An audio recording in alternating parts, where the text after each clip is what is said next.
शहर के एक लोकल जगह न्यूज़पेपर वाला आवाज़ देते हुए, सिम्मी ये लो पेपर, शायद तुम्हारी सहेली का कहानी आया हो। पेपर वाला का बड़े मियाँ से बड़ी बनती है। वो सिम्मी के हाथों की चाय पीकर ही आगे बढ़ते थे। उस दिन बारामदे में कोई नहीं था।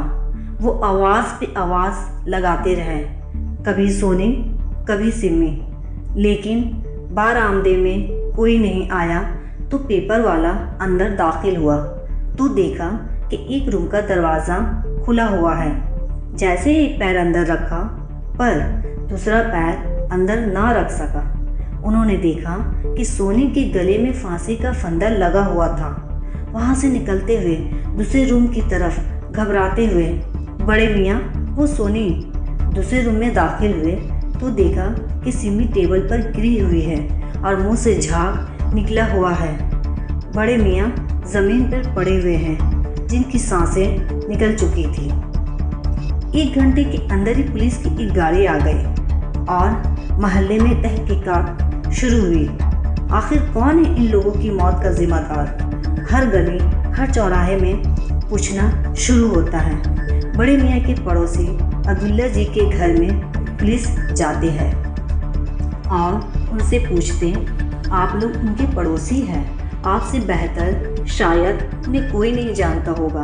आखिर कौन है उनका दुश्मन जो ये तीनों को एक साथ मरना पड़ा, या फिर कोई इन तीनों की जान ले, कोई बदमाश या कोई गुंडा? अब्दुल्ला जी, मैं तो आज तक उन्हें कभी किसी से झगड़ते नहीं देखा। वो बहुत सीधे साधे इंसान थे, उनका कोई भी दुश्मन नहीं हो सकता। अब्दुल्ला की बेटी नसरीन पुलिस से, मैं तो सिम्मी की सहेली हूँ।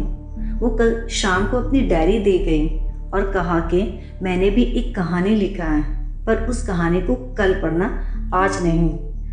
सब इंस्पेक्टर, मुझे वो डायरी लाकर दो। नसरीन डायरी लाकर पुलिस को देती और पुलिस डायरी खोलकर पढ़ना शुरू करते हैं। सोनी आपा की शादी का एक रिश्ता आया। लड़का देखने में खूबसूरत है, अपना ज़मीन है, एक बहुत बड़ा कमरा है जिसमें उनका परिवार रहता है, माँ बाप और 3 भाई। बड़े भाई से सोनी आपा का रिश्ता लगा, रिश्ता पक्का हो गया। लड़के वाले ने कहा, मुझे कुछ नहीं चाहिए, अल्लाह के करम से सब कुछ है। इतना ज़मीन है कि आपकी बेटी राज करेगी। बस एक कमरा है, मैं चाहती हूँ कि एक और रूम आप बना दें ताकि वो आराम से रहें। इसलिए मुझे 1 लाख रुपए चाहिए। अब्बा परेशान हो गए, रुपए के इंतज़ाम में लग गए। अब्दुल्ला चाचा से राय मशवरे लिए। अब्दुल्ला चाचा ने कहा, गांव की ज़मीन बेच दो, गांव में कोई रहता नहीं है। अब्बा गांव की ज़मीन बेच दी और इधर उधर करके रुपए जमा किए।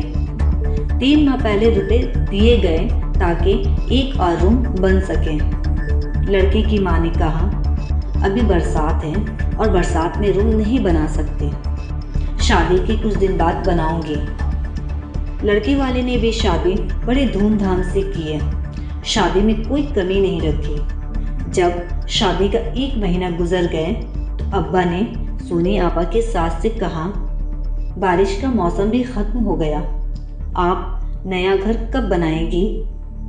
लड़का की माँ जोर आवाज से, अभी शादी करके उठी हूँ, शादी में क्या 2 रुपए खर्च होते हैं? सोने चांदी के जेवरात दिए और तो और इतना शानदार बारात ले गई आपके दरवाजे में, अब तो 1 रुपए ना बचे हैं। अब्बा चुप के चुप रह गए। कुछ दिन बाद सोनी आपा के देवर कोर्ट मैरिज करके अपनी बीवी को घर ले आया। रूम की तकलीफ, रोज़ बरोज़ मुसलसल झगड़े आपस में होते रहे। एक दिन सोनी आपा ससुराल छोड़कर मायके चली आई। अब्बा ने बहुत समझाया, तुम अपने ससुराल वापस चली जाओ, लेकिन आपा की जिद थी कि नया घर बनेगा तभी जाऊंगी। ना कभी ससुराल से कोई लेने आया और ना सोनी आपा अपने ससुराल गए। इस तरह 3 साल गुजर गया। एक बार भी उसका शौहर उससे मिलने तक ना आया। वो तलाक की जिद लगा ली। आखिरकार उन दोनों की तलाक हो गई। कुछ दिन गुजर गए तो एक दिन अब्दुल्ला जी ने अब्बा से कहा, सोनी का कहीं अच्छा सा लड़का देखकर शादी करा दीजिए। तुम्हारे ज़िंदगी का क्या है, आज है कल नहीं। अब्बा एक अगवा को रिश्ते के लिए बोलते हैं। अगवा 3 दिन के बाद एक रिश्ता लेकर आया। जो लड़का काफ़ी अमीर है, 3 मंजिला घर है और उसका अपना बिजनेस है।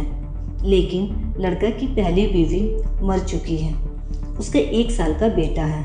लड़का का कोई डिमांड नहीं है, लेकिन उसकी शादी में बारातियों की खातिरदारी अच्छे से करना है। अच्छी हॉल की बुकिंग, अच्छा खाना, ये सब लड़का की फरमाइश थी। अब्बा उस दिन से रुपए जमा करने में लग गए। फिर भी कुछ रुपए कम पड़ गए। अब्बा अपने रिश्तेदारों के यहाँ जाकर कर्ज मांगते तो कभी दोस्तों से, लेकिन रुपए जमा नहीं हुए। अब्बा बहुत परेशान रहने लगे। शादी का दिन भी करीब आने लगा। सोनी आपा अब्बा को परेशान देखकर कहने लगी, मैं ये शादी नहीं करूँगी। आप अब सिमी की शादी का सोचिए, उसका भी शादी का उम्र हो चुका है। अब्बा की परेशानियों को देखकर आपा शादी से इनकार कर रही थी। आपा को लगा उनकी शादी के पैसे से मेरी शादी हो। उनकी शादी के इनकार से मैं घबरा गई। मैं सोचने लगी कि आपा बहुत बड़े घर में जा रही है। अगर मैं खुद को ख़त्म कर लूँ तो आपा शादी से इनकार नहीं करेगी और अब्बा भी मेरी शादी को लेकर परेशान नहीं होंगे। मेरा जेवर आपा का कुछ काम तो आ सकता है और अब्बा का टेंशन भी कुछ कम हो जाएगा। आपा का ससुराल तो बहुत अमीर है। शादी के बाद भी मेरी बहन अब्बा का ख्याल भी रखेगी। इसलिए मैंने जहर खाने का फ़ैसला किया। पर मैं अपने दर्द को एक कहानी के तौर पर सबको सुनाना चाहती थी। इसलिए मैंने ये डायरी नसरीन को दी और उससे रिक्वेस्ट किया कि इसे कल खोले और उससे कहा कि ये कहानी मैंने दिया, ये किसी को नहीं बताने और ना मेरे घर वालों को भी, और ना ही मैंने ये खुदकशी क्यों की। सब इंस्पेक्टर खुद से कहता हुआ अब समझ में आ गया। जिस तरह सिमी ये सोचकर खुदकशी की है कि मेरे मरने के बाद मेरी बहन का सब ठीक हो जाएगा, इसी तरह सोनी का भी सोच था। लेकिन ये एक इत्तेफाक से दोनों अपनी मौत का फैसला एक ही दिन में लिया। कांस्टेबल सर, मुझे ये तो समझ आ गया कि इन दोनों ने एक ही दिन में खुदकशी किया और शायद एक दूसरे से अनजान रहे, पर ये बूढ़ा क्यों किया? सब इंस्पेक्टर, ये बूढ़े को देखकर ऐसा लगता है कि इसने खुदकशी नहीं किया, बल्कि अपनी बेटी की मौत को देखकर उसे हार्ट अटैक आया है। कांस्टेबल हाँ सर, ऐसा ही हुआ है सर। इन्हें मारने वाला का पता चल गया है। सबका मुजरिम एक ही है।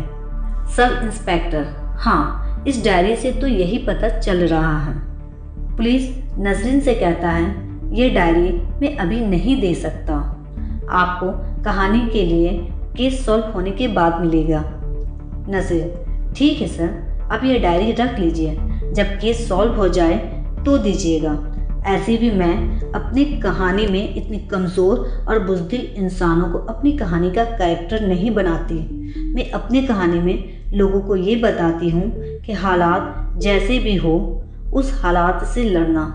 नसरीन खुद सिमी को याद करके कहती, सॉरी सिमी, मैं ये कहानी नहीं छपवा सकती। क्यों हार गई तू खुद से? क्यों ऐसा किया? क्यों छोड़कर चली गई मुझे? क्यों?